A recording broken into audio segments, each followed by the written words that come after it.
नमामि। त्वमेव माताश्च पिता त्वमेव बन्धुश्च सखा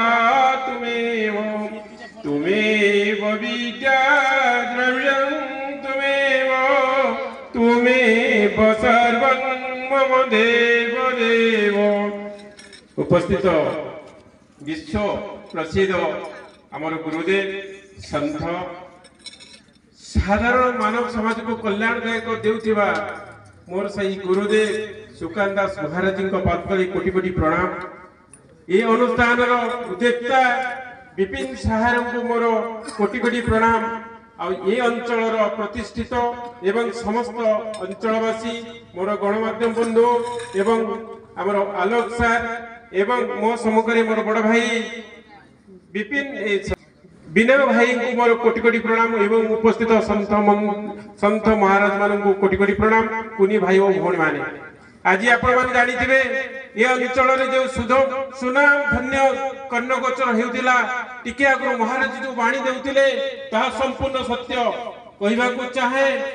गोहिते जगत कल्याण गोमाता विश्व प्राणीर प्राण।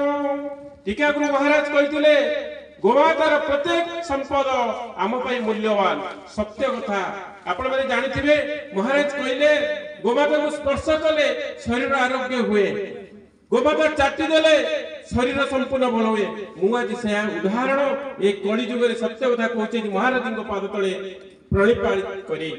बंधु मु ए शरीर जो आज आपण दंडायमान केवल आपण आशीर्वाद गोमाता आशीर्वाद। मोर ब्लड कैंसर 2002 मसीह शेष अवस्था मेडिकल साइंस फेरी देइतिला कहले ये व्यक्ति आ बंचबेनी 5-6 दिन भितर मरिबे। सेही गोमाता आशीर्वाद सेही गोमाता मते चाटी चाटी आज बंचई दिचंती 2002 रु 2024 पर्यंत बंचीची। सेही गोमाता आशीर्वाद सेही गोमूत्र पान करी आज पर्यंत बंचीची। बंधु आपण को आउरी गोटे कथा कहया को चाहे जहार प्रति मांकर आशीर्वाद जहार प्रति गुरु गुरुजन मान आशीर्वाद विनाश प्राण रे मध्य शरीर बंची पारे यह ही सनातन धर्म रे हमर उपलिखित अछि। जहार पद नहीं से मध्य पंगुलंगयत गिरिजत्वात्मक वंदे परमानंद माधवं। जहार पद नहीं मध्य से आगु जाय से परि शरीर जहार की किडनी नाही गोटे किडनी रे शरीर बंचुची। आपण मान जानिथिबे ओडिसा उच्च न्यायालय जड़े आईनजीवी हिसाब रे अति कम 17 घंटा 18 घंटा परिश्रम करिया पाई पड़े किंतु से शरीर बंचीची गुड़ी करे नहीं बंचीची हानि नहीं चंदी बंचीची कहार पाई से महार पाई जे जहार प्राणी जी महाराज जी कहउथिले यह सत्य। मुआ विशेष किछि समय नेबेनी वर्तमान समय आगु गछि आपण मानक दर्शन करी मु निजको धन्य मन करूची। साधु संतंकर दर्शन करी आज निजको धन्य मन करी त मोर मन भीतर एते आनंद आसुतिला। महाराज जी गोमाता विषय कहउथिले किंतु गोटे कथा महाराज जी कथा पई मोटे वार्ता के पई चाहे। वर्तमान महाराज जी आपनकर आशीर्वाद आम राज्य सरकार 1974 मसीहा ठारू कौनसी कंसाई खाना को लाइसेंस प्राप्त करा जायनी जहा हरि बोल किन जहा चलीची ता संपूर्ण बेआईनी। आज साधु संत मानकर आशीर्वाद गोमाता आशीर्वाद प्रत्येक साधु संत आशीर्वाद एवं समस्त आशीर्वाद हो आम अंचल रे गोटे रे गोमाता हत्या करिया पई देबा नाही। बोलो श्याम रामचंद्र जी की जय गोमाता की। बंधु मोती की कहया को चाहे महाराज जी जा कहते काने काने आपण काने संपूर्ण सत्य वार्ता हृदय वार्ता आपण चितिबार समय अछि। आम सनातन धर्म को नष्ट करिबा गोवंश को नष्ट करिबा हिंदुत्व को नष्ट करिबा साधु संत मान को नष्ट करिया को षड्यंत्र दीर्घ दिन धरि चलीछि। जेमति कि महाराज जी अंकुश मात्र टिके टिके आगे कहि गले आमे बुझिबार समय अछि आमे तक चेतिबार समय अछि आमे से सबर पुनरुद्धार करे पई महाराज जी आउरी गोटे वार्ता दिला आम आईन समाज पई। महाराज जी गोमाता पई सुंदर भाव रे लड़ाई चलीछि केवल आपनकर आशीर्वाद दरकार तन मन धन नहीं प्राण देवा पई मैं तैयार।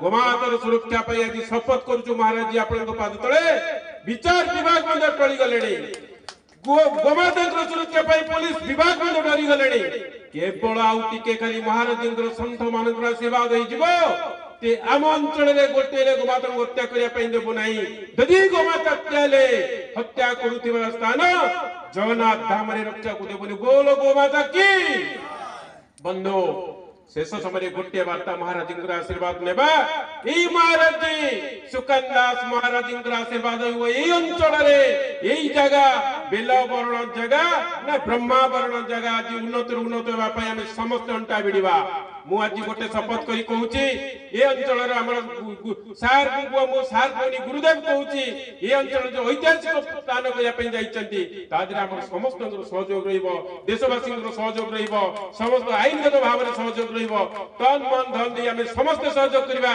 ये स्थान दिने ऐतिहासिक स्थान एवं ये स्थान को आसला आम गोमाता सेवा करा गोमाता रक्षा मु महाराज आज निवेदन करुच्ची ये अंचल गोमाता रुहतु गोमातार सुरक्षा गोमाता सुरक्षा ले बाबू संत साधु संत हिंदुत्व बंचा एकमात्र रास्ता गोमातार सुरक्षा बंधु आ गोटे कथा कहवाई चाहे महाराज जी कहते ये जो वाद्य बाजुची ये गोमातार चमड़ा ये सत्य किंतु गोमाता जो पदार्थ आसे जीवन काल भितर आमको ऐश्वर्य प्राप्त करने सहित जीवन सुख शांति समृद्धि बढ़ावा एवं रोग निवार करने जीवन काल भितर जन्म कला माँ मित्र 2 वर्ष क्षीर दियंती सारा जीवन से ही गोमाता क्षीर दियंती बोल गोमाता की किंतु पंचामृत पाइला परे मु आपन गोटे कथा कहबी जो साधु संत मठ मंदिर पीठ पर सुगामी जीवा सेठी गोमाता पंचामृत पाइला परे शरीर रोग निवारक हुए कौन सी पंडित नहीं